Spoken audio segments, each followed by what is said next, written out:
I'm here from the federal seat of Dickson. A man who knows a little bit about Dickson is the opposition leader, Peter Dutton. Peter, it's good to have you with us this morning. I come all the way here and you're not here. What's going on, man? Mate, I was there yesterday. It's a beautiful part of the world. You might buy a little bit of real estate up there whilst you're visiting, mate. You, I suspect, to fall in love with the place. Are you in Pine Rivers Park, or where are you?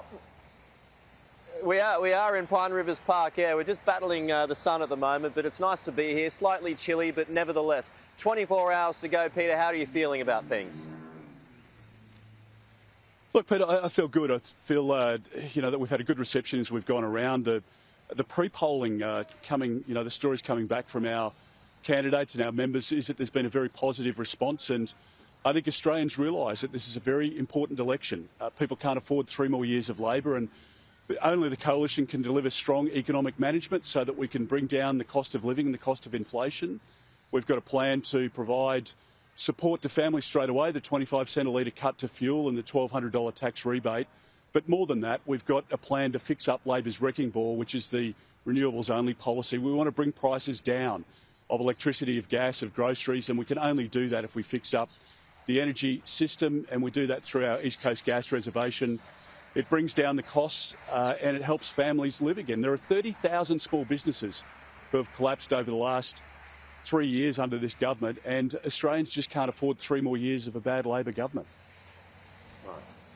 Well, look, I put this question to Richard Marles a moment ago, and I've got to put it to you as well, though. I mean, on the topic of strong economic management, is it really, if those costs don't start coming down, according to Angus Taylor, until year 3 and year 4 in the forward estimates, I mean, where's the fiscal discipline on your part as well? Well, Pete, you look at the forward estimates, obviously, as a 4-year profile, and you look then into the medium term. The fact is that we have $40 billion less debt than Labor.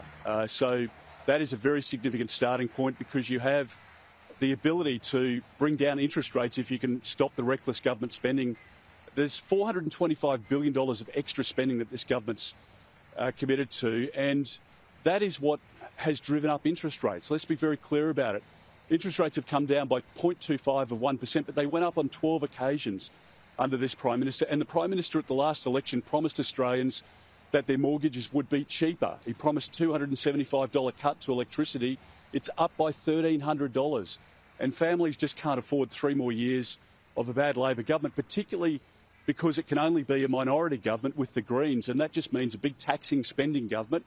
And the Prime Minister himself has refused to rule out new taxes being imposed, and he left that right to the 11th hour. But that's the truth. A Labor government will always be spending more of your money, and when they run after it, they'll come after more. So a coalition government will manage the economy well. We've proven that in the past, and we've got strong leadership, and Angus Taylor will be a great treasurer for our country. Well, just on that, I just want to ask you a couple of questions about this piece by James Campbell yesterday, in which he says a blame game has emerged within your ranks. One claim is that the coalition's tax policy was done too late and on the fly. Do you have any regrets about that? Do you accept that?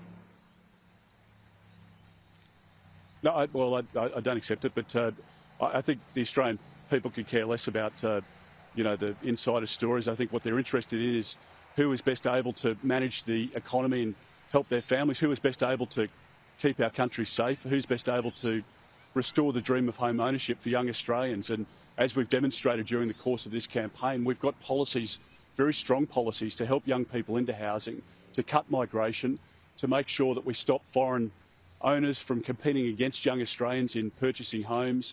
We're going to clean up Labor's mess, and we're going to get our economy back on track and provide support to families, and that's exactly what we're focused on. The 25 cent a litre cut to fuel excise, Pete, is an immediate assistance to families who are really under a lot of pressure, and I want to help those families, and I want to reduce crime in our neighbourhoods and in our local suburbs, and that's exactly what our plan does as well. Okay.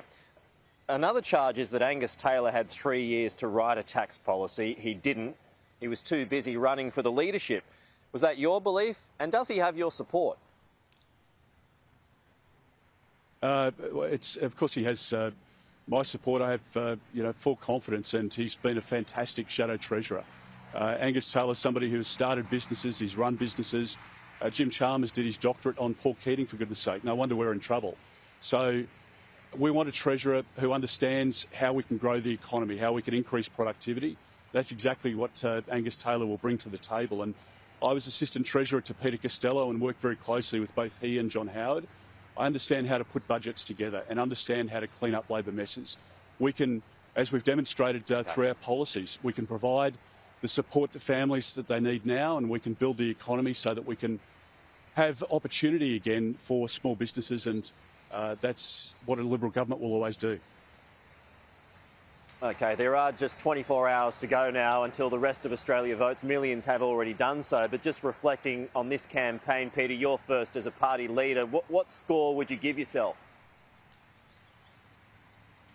Peter, I'll let others make that decision as they vote, but this is a referendum on the last 3 years of the Albanese government, not just the campaign. Can you really afford 3 more years of Albanese policies? This is a real question that people are asking themselves. And as we've moved around the country, look, we've heard some tragic stories of families who are pulling their kids out of low fee-paying schools, families who have stopped, or cancelled appointments because bulk billing's down by 11% under this government. They're paying $43 out of pocket. I want to give them immediate help now. The 25 cents a litre cut, $1,200 tax rebate back, and we can manage the economy so that we can bring down the cost of living pressures and we can make our country a safer place and restore the dream of home ownership. And that's, I think, what people will be concentrating on over the next 24 hours or so. Is there one thing that has surprised you personally that when you reflect on this campaign? But to be honest, I've worked for 4 Prime Ministers. I've observed 3 on the other side. I've never seen a Prime Minister who can just look down the barrel of a camera and tell mistruths or lies like this Prime Minister has. The whole campaign, the whole scare campaign of Labor has been built on a lie. And the Prime Minister continues to repeat these lies. The fact is that what he's telling the truth about is that he will introduce new taxes. That's a certainty. You can believe him when he says that. When the Prime Minister says that there'll be no voice, well, Penny Wong and now Annika Wells have belled the cat on that. The fact is that they will introduce the voice by way of legislation now, and it's been such a deceptive campaign. But what could the Prime Minister say in this election campaign? He can't say, look, you're $200 a month better off in your insurance premiums or your mortgage repayments. He can't say that he's delivered the $275. So when a government can't talk about their positive track record and that's why you should re-elect them, they throw mud. And that's what they've done. Our policy, our plan, our approach is a positive one. It will help restore economic credibility to the budget. We will get our country back on track, and I strongly believe that there are much better days ahead for our country. We live in the best country in the world, and I'm excited at the prospect of being able to clean up Labor's mess, but implement our positive plan to help families and grow the economy and productivity. And let's do the right thing by our country and keep us safe in a very uncertain world.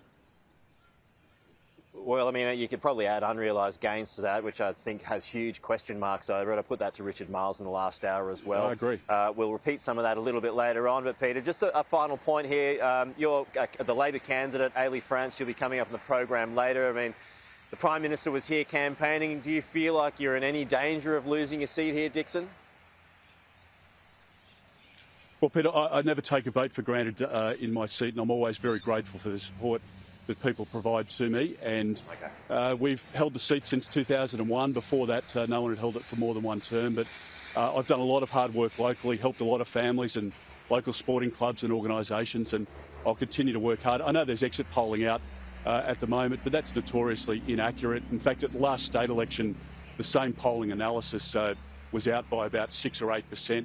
So I'm confident of our position, but I never take it for granted. And I'm incredibly grateful to the people of Dixon for their support of me, and I want to make sure that we can win Dixon, we can win many other seats, which I think we can over the course of the next 36 hours. All right, Peter Dutton, really appreciate your time. You're a busy man, I know, at the moment, but thanks for spending some time with us this morning. Appreciate it. We'll talk to you again soon.